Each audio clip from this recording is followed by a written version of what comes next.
नमस्ते। आप सबका नीना राय के चैनल पर स्वागत है। आज का प्रश्न बहुत ही अनूठा है क्योंकि बहुत सारे लोग इच्छुक हैं ये जानने के लिए कि शादी के लिए सबसे अच्छा मुहूर्त और सबसे अच्छा नक्षत्र कौन सा होता है। अगर हम अपने पुराने ग्रंथों में देखें, खास करके वाल्मीकि रामायण में अगर हम देखें, तो राम और सीता जी का जो विवाह है वो अत्यंत ही शुभ था और जिन नक्षत्र और मुहूर्त में उनकी शादी हुई थी वे भी अत्यंत ही शुभ थे। तो आइए हम सुनते हैं कि किस नक्षत्र और मुहूर्त में उनकी शादी हुई थी। पहले मैं आपको संस्कृत के श्लोक सुना दूंगी जो वाल्मीकि रामायण में लिखे हैं और उसके बाद उनका हिंदी में व्याख्या करके बताऊंगी। उत्तरे दिवसे ब्रह्मन् फल्गुनीभ्यां मनीषिणः वैवाहिकं प्रशंसन्ति भगो यत्र प्रजापतिः। इस श्लोक का ये अर्थ है, ब्राह्मण अगले 2 दिन फाल्गुनी नामक नक्षत्रों से युक्त हैं। इनमें पहले दिन तो पूर्वा फाल्गुनी है और दूसरे दिन अर्थात परसों उत्तरा फाल्गुनी नामक नक्षत्र होगा, जिसके देवता प्रजापति भग एवं आर्यमा हैं। मनीषी पुरुष उस नक्षत्रों में वैवाहिक कार्य करना बहुत उत्तम बताते हैं। ये जो श्लोक है यह जनक जी के द्वारा बोला गया है। जनक जी ब्राह्मण कह के दोनों वशिष्ठ जी और विश्वामित्र जी को संबोधित करते हैं। यह उनको तब कहा गया है जब दोनों विश्वामित्र और वशिष्ठ जी भरत और शत्रुघ्न राजकुमारों की शादी का प्रस्ताव राजा जनक के भाई कुशध्वज की अनुपम सुंदरी कन्याओं के लिए लेकर आए थे। इस प्रकार राम जी और उनके भाइयों का विवाह सीता जी एवं उनकी बहनों के साथ इसी नक्षत्र में संपन्न हुआ था। इससे पहले कि मैं आपको उनके विवाह के मुहूर्त के बारे में बताऊं, आइए मैं आपको फाल्गुनी के 2 नक्षत्रों के बारे में थोड़ी जानकारी देती हूँ। जैसा कि हमने जाना, फाल्गुनी में 2 नक्षत्र हैं, पहला पूर्व फाल्गुनी और दूसरा उत्तरा फाल्गुनी। दोनों सिंह राशि में आते हैं। पूर्व का अर्थ है जो पहले आया और उत्तर का अर्थ है जो बाद में आया। इन दोनों का नक्षत्र चिन्ह जो है वो एक ही है, वो है एक शैया, एक खाट या एक बिस्तर। इसीलिए यह दोनों प्रेम, विवाह, रिश्तों एवं यौन क्रिया के प्रतीक माने गए हैं।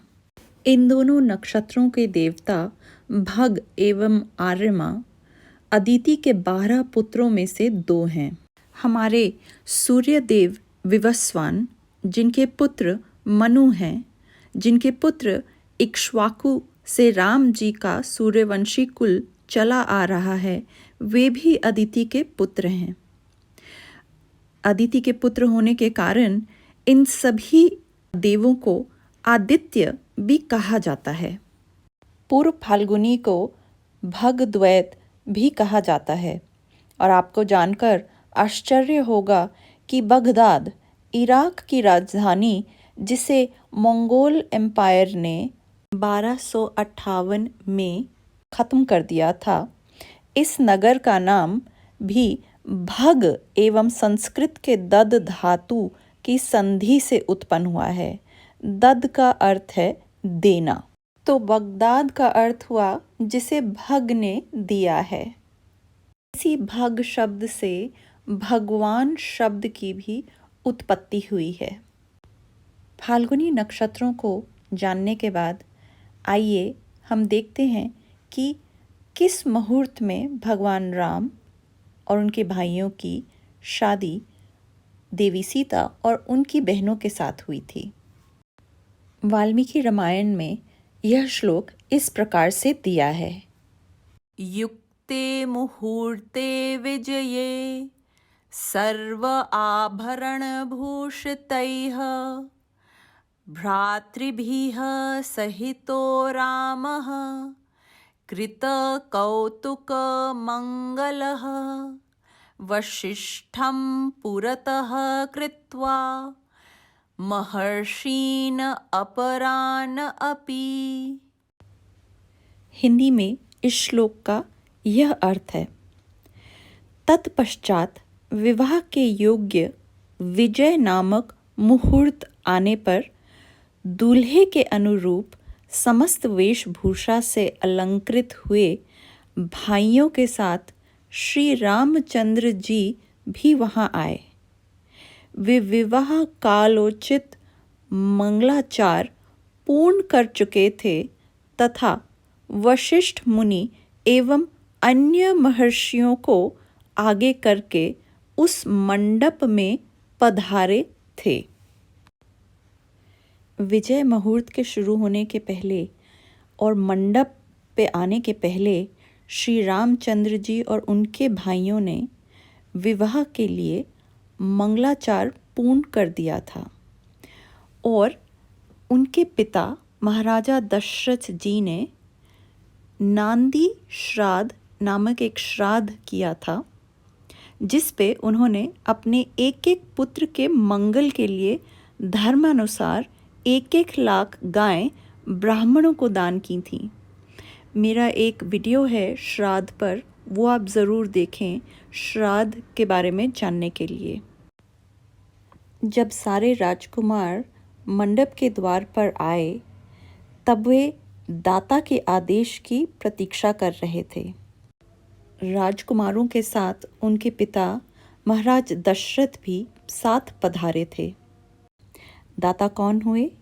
दाता जनक जी हुए, जो अपनी पुत्रियों को दे रहे थे। तब कोसल राज के राजर्षि वशिष्ठ जी ने राजा जनक को महाराजा दशरथ और चारों राजकुमारों को अंदर आने की आदेश देने को कहा। इस पर जनक जी बहुत मीठे शब्द बोलते हैं। वो कहते हैं, मुनि श्रेष्ठ, महाराज के लिए मेरा यहाँ कौन सा पहरेदार खड़ा है? वे किसके आदेश की प्रतीक्षा करते हैं? अपने घर में आने के लिए कैसा सोच विचार है? यह जैसे मेरा राज्य है वैसे आपका है। मेरी कन्याओं का विवाह सूत्र बंधन रूप मंगल कृत्य संपन्न हो चुका है।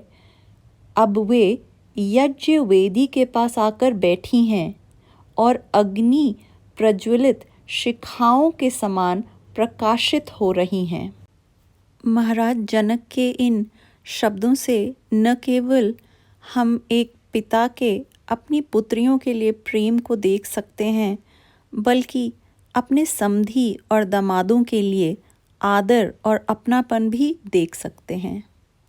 रही मुहूर्त की बात, तो विजय मुहूर्त में सारे राजकुमार मंडप पर पहुँचे थे और उनके पहुँचते ही पूजा प्रारंभ हुई थी।